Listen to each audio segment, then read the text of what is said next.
అందరికీ నమస్కారం. నేను శిరీష. ప్రస్తుతం మనతో పాటు ఉన్నారు ప్రముఖ ఆధ్యాత్మికవేత్త, శ్రీ శుభంకరి పీఠం వ్యవస్థాపకులు, స్మార్త నరహరి, బ్రహ్మశ్రీ దుగ్గిరాల యాజ్ఞవల్క్య దిలీప్ శర్మ గారు. గురుగారితో మాట్లాడదాం. గురుగారు నమస్కారం అండి. గురుగారు, చూస్తుండగానే 2025 సంవత్సరం అయిపోయింది. 2026 ఆంగ్ల నూతన సంవత్సరంకి వచ్చేసాం. సో ప్రతి ఒక్కరికి ఉంటుంది, మా రాశి వారికి ఎలా ఉంటుంది, ఎలాంటి జాగ్రత్తలు తీసుకోవాలి, ఈ సంవత్సరం ఎలా చేస్తే మేము బాగుంటామని చెప్పి. సో ముఖ్యంగా చూసుకుంటే మరి ఈ తులారాశి వారికి 2026 సంవత్సరం ఎలా ఉంటుందంటారు? ఆర్థిక పరంగా, ఆరోగ్యపరంగా ఎలాంటి జాగ్రత్తలు తీసుకోవచ్చు అంటారు? ఓం శుభంకర్యే నమః. తులారాశి వారికి 2026-27 సంవత్సరంలో ఆదాయం 5, వ్యయం 14, రాజ్యపూజ్యం 6, అవమానం 3. ఈ యొక్క తులారాశి వారికి ఈ సంవత్సరములో అనేక ప్రయోజనాలు, లాభాలు కూడా ఉంటాయి. అలాగే ఎటువంటి సందర్భంలో వీళ్ళకి లాభం ఉంటుందంటే, వీళ్ళ జీవితంలో ఇతరులతో పోల్చుకోకుండా వీళ్ళు ఏ ప్రయత్నం చేసినా అది లాభాన్ని వీళ్ళకి సూచిస్తుంది. ఉద్యోగస్తులకి కూడా మంచి అభివృద్ధి, ఒక మంచి గుర్తింపు, కొంచెం ఆర్థికంగా కూడా జీతం పెరిగేటువంటి సందర్భాలు, స్థాన చలనము కూడా ఉంటుంది. అంటే ఉద్యోగపరంగా ఇంకొక దగ్గరికి వెళితే ప్రమోషను, జీతం పెరగటము, అక్కడ మనకున్నటువంటి తెలివితేటలకి ఇంకా ఎక్కువగా మనం సంపాదించుకునేటువంటి అవకాశములు తులారాశి వారికి 2026-27 సంవత్సరంలో పుష్కలంగా కనిపిస్తున్నాయి. అలాగే వ్యాపారస్తులకి కూడా ఈ సంవత్సరము ఈ యొక్క ఫిబ్రవరి మాసం తర్వాత నుంచి జూలై మాసం మధ్యలో వ్యాపారములో చాలా మంచి గుర్తింపు లభిస్తుంది.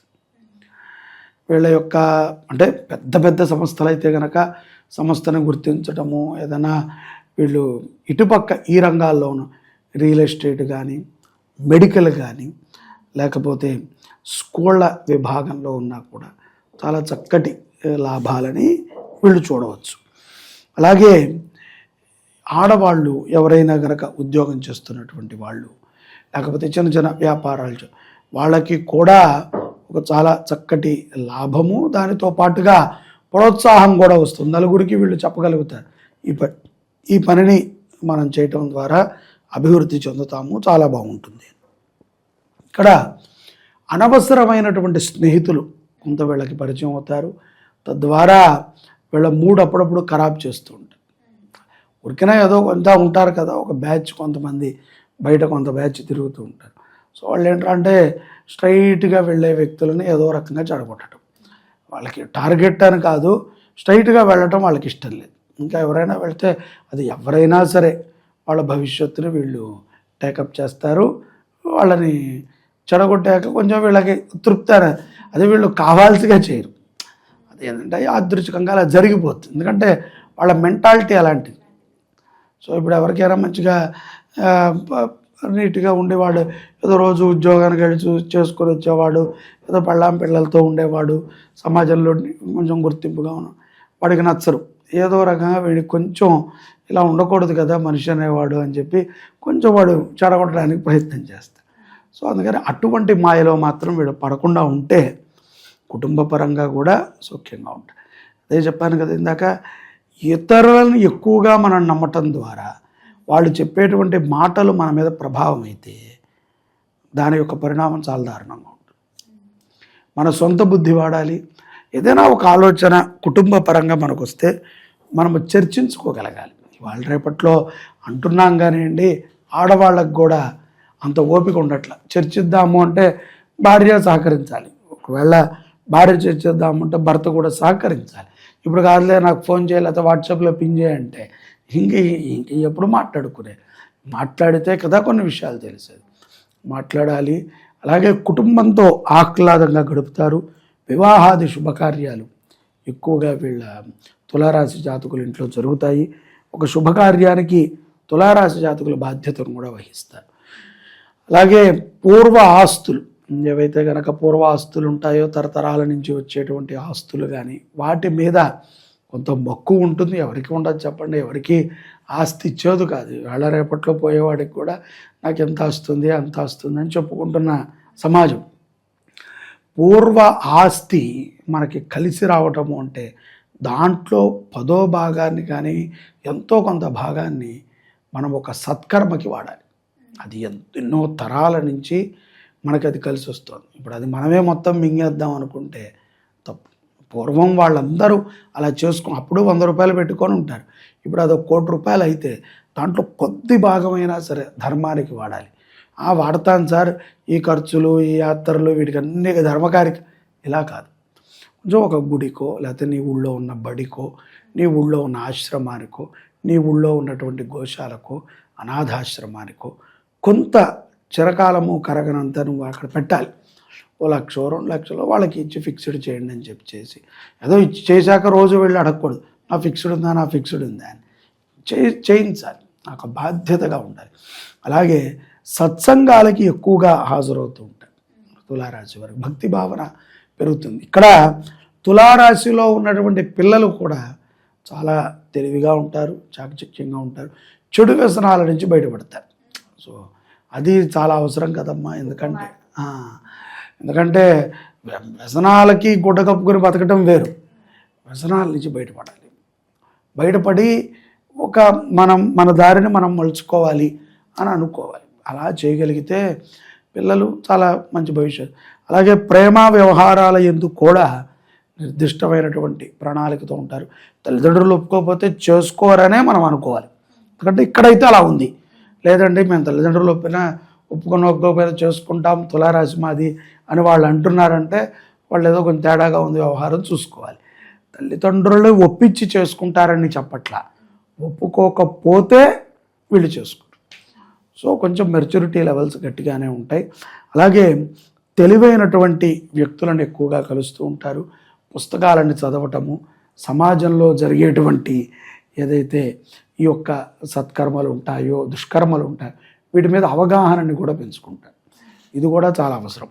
ఎందుకంటే ఇవాళ రేపట్లో అన్నీ నాకు తెలుసండి, నా ఇంటి వరకు అంటే కష్టం. ఏది బయట చెడు జరుగుతోంది, ఎక్కడ మంచి జరుగుతుంది, దీనిని కూడా మనం పరీక్షించాలి. అలాగే ఇతర చెడు వ్యవహారాల మీద పెద్దగా వీళ్ళకి దృష్టి వెళ్ళదు.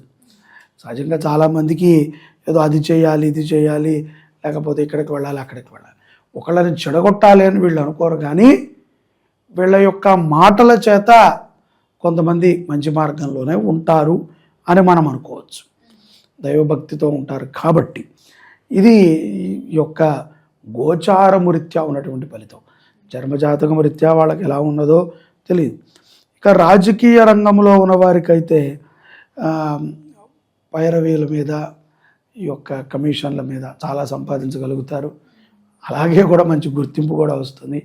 అలాగే సంవత్సరం ఆఖరి లోపల దొరికిపోతారు కూడా. సో 2 రకాల ప్రమాదాలు ఉన్నాయి. స్త్రీల మాయలో పడితే కనుక రాజకీయ నాయకులు అతపాతాళానికి వెళ్ళటమే మరొక మార్గమే లేదు. కొన్ని విషయాల యందు కోపంగా గట్టిగా మనం మాట్లాడితే విజయం వస్తుంది అనుకుంటే అందరూ అట్లాగే మాట్లాడతారు. నిజం చెప్పగలగాలి, నిజం నిదానంగానే చెప్పాలి. కోపం అబద్ధాన్ని నువ్వు గట్టిగా చెప్తేనప్పుడు అర్థమైపోతుంది. ఎందుకంటే నిజమే కదా, ఎట్టి పరిస్థితుల్లోనూ దాని యొక్క రూపం తెలిసిపోతుంది. అలాగే పురాతనమైనటువంటి గుళ్ళని దర్శించటం మీద కూడా వీళ్ళకి ఎక్కువగా ఉంటుంది.